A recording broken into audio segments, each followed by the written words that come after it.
Graça e paz, da parte do Senhor Jesus. Neste segundo episódio da série, Como lidar com o coração, compreenderemos como o coração, leve, significa sentimentos, na palavra de Deus.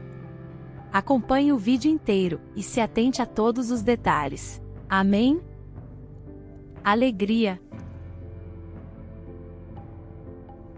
Em Isaías 30, 29, encontramos a seguinte passagem: Um cântico haverá entre vós, como na noite em que se celebra uma festa santa, e alegria de coração, como a daquele que vai com flauta, para entrar no monte do Senhor, a rocha de Israel. Essa passagem está inserida em um contexto de mensagens proféticas direcionadas a Israel e Judá, sobre a futura ação de Deus em favor do seu povo. O coração demonstrará alegria quando o povo renunciar à aliança com nações estrangeiras, e deixar de buscar proteção política e militar, como se ela levasse o povo à salvação em Deus. Nessa passagem, alegria de coração é, em hebraico, simcha lebav, e significa um coração repleto de alegria, regozijo ou júbilo. É uma alegria profunda interna, que permeia a pessoa por completo. O coração é, assim, sede de alegria resultante da presença e das bênçãos do Senhor. Sofrimento. Em Isaías 61, 1, temos a seguinte mensagem: O Espírito do Senhor Deus está sobre mim, porque o Senhor me ungiu para pregar boas novas aos pobres. Enviou-me a curar os quebrantados de coração, a proclamar libertação aos cativos, e a pôr em liberdade os algemados. O contexto dessa passagem é a missão do servo do Senhor, identificado como Messias nas tradições cristãs, o enviado por Deus para trazer redenção, consolo e restauração. A expressão hebraica quebrantados de coração é shavur lev, e descreve algo quebrado, esmagado ou despedaçado, que foi fragmentado ou danificado de forma supostamente irreparável. Denota uma condição de fragilidade, vulnerabilidade ou angústia. O coração é, assim, sede de um sentimento profundo de sofrimento emocional. E apenas Jesus, o Messias, é a esperança, a cura e a libertação para esse sofrimento. Confiança. No Salmos 28, 7, a mensagem é: O Senhor é a minha força e o meu escudo, nele o meu coração confia, nele fui socorrido, por isso, o meu coração exulta, e com o meu cântico, o louvarei. Essa passagem exorta a importância de um coração sincero, puro e submisso no Senhor, que busca a Deus em oração, arrependimento e adoração. A expressão confia, em hebraico, é batarj, que enfatiza o aspecto íntimo do coração. Confiar é entregar plenamente o nosso interior a Deus. O coração é a fonte e a manifestação da confiança verdadeira no Senhor. Desse modo, o coração é sede de um sentimento de devoção e dependência em relação a Deus. Medo.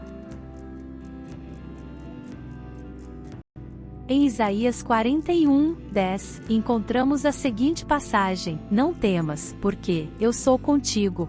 Não te assombres, porque eu sou o teu Deus. Nessa passagem, Deus nos assegura que Ele nos fortalece, e nos lembra que não precisamos ter medo de nada, pois Ele é o nosso Deus fiel, e está sempre conosco. Temer em hebraico é yahi, que quer dizer ter medo, estar em temor, ter preocupação ou receio profundo com relação a algo ou alguém.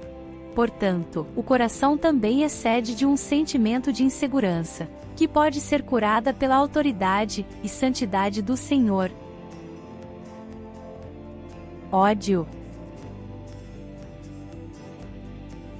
Em Deuteronômio 19, 6, encontramos a seguinte mensagem: Para que o vingador do sangue não vá após o homicida, quando se enfurecer o seu coração, e o alcançar, por ser cumprido o caminho, e lhe tire a vida, porque não é culpado de morte, pois o não odiava antes. Esse versículo se insere no contexto das leis de Deus dadas aos filhos de Israel, em que se estabelece a importância jurídica das cidades de refúgio, como um lugar de proteção para homicidas involuntários. O propósito dessas cidades era evitar que o vingador do sangue, um parente próximo da vítima, buscasse vingança contra tal homicida. A ideia era prevenir atos de vingança desmedida, e garantir julgamento justo e punição adequada, para quem fosse considerado culpado de tal ato. Ódio, em hebraico, é zani, e significa uma aversão intensa, uma inimizade profunda em relação a alguém. A passagem sugere que esse sentimento é gerado e nutrido no interior de uma pessoa que se sente ofendida ou lesada. Assim, o coração é sede de um sentimento de inimizade intensa. Orgulho. Em Provérbios 16, 5, temos a seguinte passagem: abominação é ao Senhor todo o altivo de coração. Não ficará impune, mesmo de mãos postas. A palavra hebraica usada para altivo neste versículo é rum, que denota orgulho, arrogância. O versículo enfatiza que Deus não tolera tal sentimento, pois considera as posturas decorrentes com repulsa, e que haverá justiça divina para quem age sob a influência desse sentimento. A pessoa orgulhosa se sente superior em relação às outras, não reconhece suas próprias falhas e limitações, distorce a realidade em seu benefício, e cria uma barreira espiritual, uma vez que se considera autossuficiente e independente, a ponto de confiar apenas em si mesma e suas próprias habilidades, em vez de sempre buscar a orientação e a ajuda constante do Senhor. Nesse sentido, o coração é sede de um sentimento prejudicial, de autovalorização excessiva. Cuidados do Senhor. Para lidarmos com o nosso coração, enquanto sentimentos, precisamos entender que os sentimentos exigem cuidados constantes. Esses cuidados são uma via de mão dupla. Por um lado, o Senhor cuida de nossos sentimentos. Em todas as passagens mencionadas, Deus quer estar presente em nossas vidas, cuidando de nós, de nossos sentimentos. Deus é a principal referência para eles.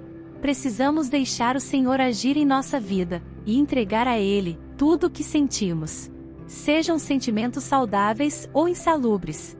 Caso contrário, nos distanciaremos dele, e isso será nocivo para nossa vida e saúde emocional. Por outro lado, e complementar, nós mesmos também precisamos cuidar de nossos sentimentos. Higiene emocional. Quando nosso corpo se encontra em estado de impureza, ou quando temos uma parte dele ferida, uma das primeiras medidas a serem tomadas é banhá-lo, ou fazer um curativo.